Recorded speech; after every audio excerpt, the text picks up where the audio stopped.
सबक आमोज कहानी आफिन सौदागर और सोने की चिड़िया। एक जमाने में नसीरुद्दीन नाम का एक सौदागर था जो खुद को दुनिया का सबसे अक्लमंद इंसान समझता था। उसके कारोबार में खूब तरक्की हुई और नायाब कीमती एशिया के बायस वो लोगों में मशहूर हो गया। लोग उसे आकिल कहने लगे क्योंकि वो हमेशा खुद को दूसरों से ज्यादा होशियार जाहिर करता था।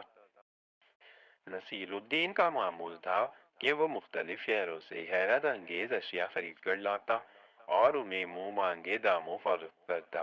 एक दिन वो बाजार में अपने दोस्त के साथ गपशप कर रहा था कि अचानक एक चिड़ी मार की आवाज ने उसकी तवज्जो खींच ली।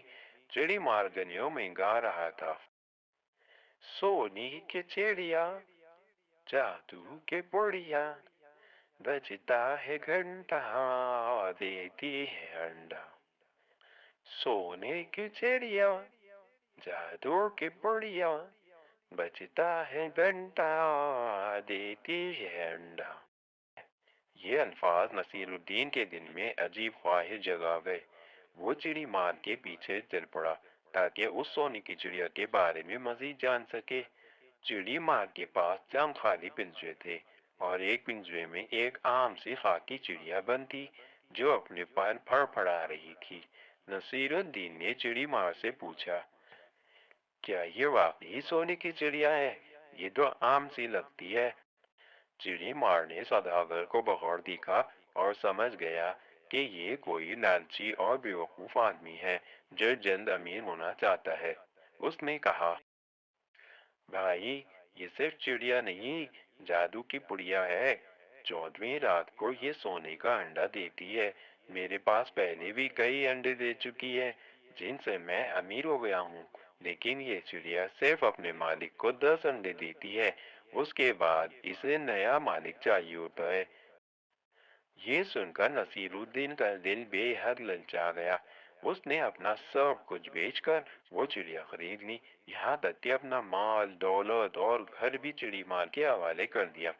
चिड़ी मार मान लेकर गायब हो गया और नसीरुद्दीन एक झोपड़ी में सिर्फ उस चिड़िया के साथ रहने लगा।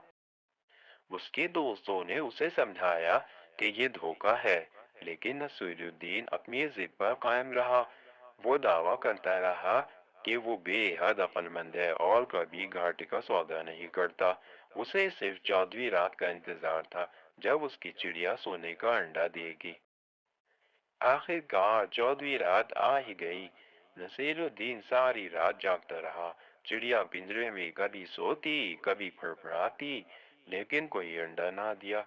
सुबह होते ही नसीरुद्दीन की आंख लग गई। जब वो जागा तो पिंजरा खाली था और चिड़िया ने कुछ भी नहीं दिया था। ये देखकर नसीरुद्दीन के होश उड़ गए। उसने सर पकड़ लिया और अपनी बेवकूफी पर पछताया। वो समझ गया कि उसकी गैर जरूरी खुद एतमादी और लालच ने उसे धोखा खाने पर मजबूर किया। सबक, ये कहानी हमें सिखाती है कि गुरूर और लालच कभी कभार इंसान को ऐसे फैसले करने पर मजबूर कर देते हैं जिनका अंजाम हमेशा नुकसानदेह होता है।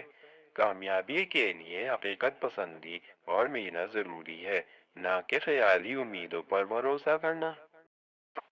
अगर आपको ये कहानी पसंद आई है तो उसको लाइक, सब्सक्राइब और शेयर करना ना भूलें। शुक्रिया।